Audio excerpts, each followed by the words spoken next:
look at this and then we'll talk about it. Them or nothing. Now you know. Now you know. Now you know. Now you know. I don't think there's anything wrong with what this woman is requesting. Quite frankly, I wish that women considered finances more when they look for a possible partner. We just be giving any damn body a chance. We don't give a damn, to our detriment. If a man is not attracted to you, he will not even look your way. There's nothing that anybody can say to make him give you a chance. But we will give an absolute fucking ogre a chance.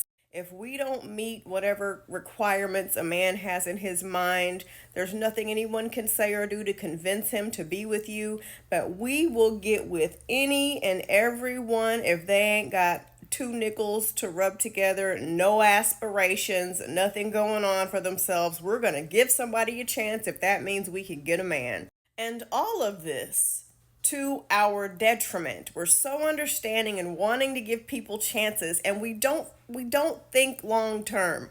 We think we want the title. We want a boyfriend. We want to be married. We have to do it by a certain time. We're lonely. We're touch starved. So we just throw all of our expectations and standards out of the window. We just want somebody. And we really need to stop fucking doing that. We really need to stop doing that.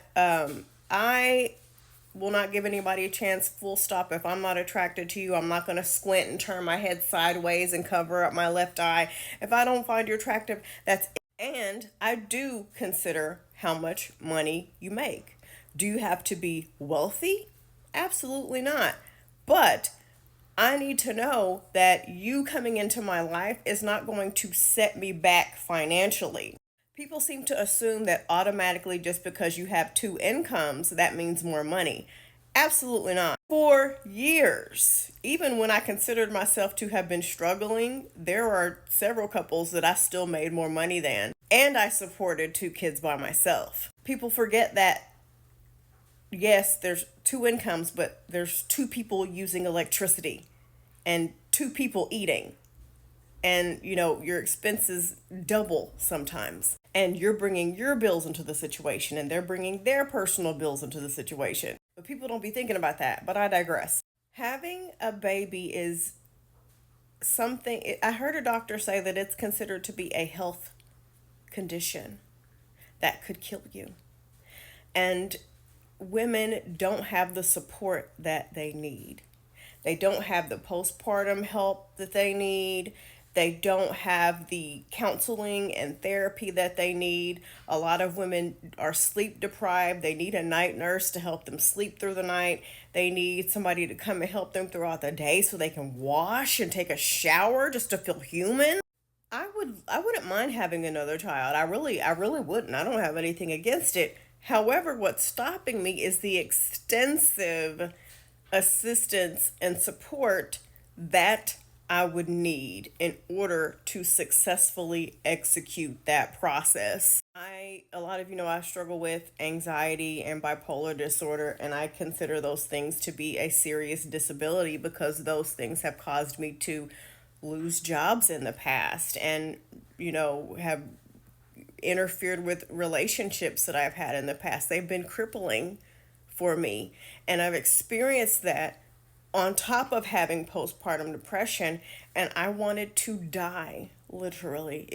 I would not wish it on my worst enemy. So let's say I meet an amazing man. I'm still able to have children. Let's say I do have a child. I need to know that this person makes enough money to where I can get the therapy that I need. I can get that night nurse.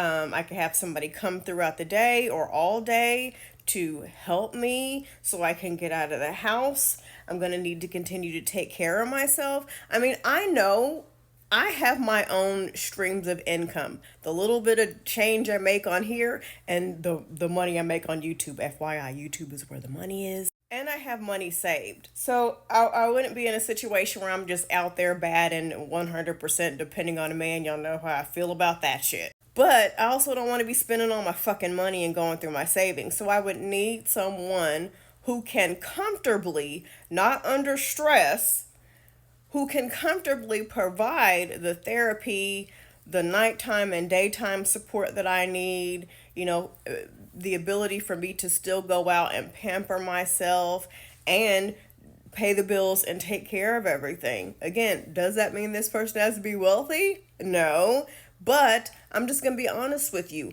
Somebody on the average income is not going to be able to provide that for me. And everybody keeps saying like money can't buy you love. Let me tell you something. Let me tell you something. There were times in my life when I almost faced eviction. There was one time years ago that my car got repossessed. I got it back though. And I don't care how much I love my children and love life. When I call those companies and it's time for the money to be due, they don't want to hear that shit. When I struggled with postpartum depression and didn't have anybody there to support me, I did have, a few people that I could call and lean on. But you know what really would have been nice? A therapist. That would have been amazing.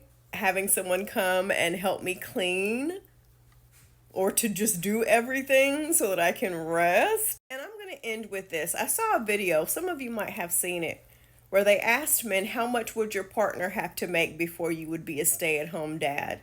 And I think the minimum that they mentioned, if I'm correct, was like maybe 100,000 or more, something like that.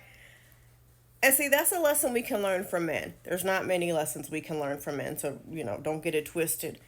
But they have requirements for their work and their labor and for them to stay home. But we don't. We just do everything for love.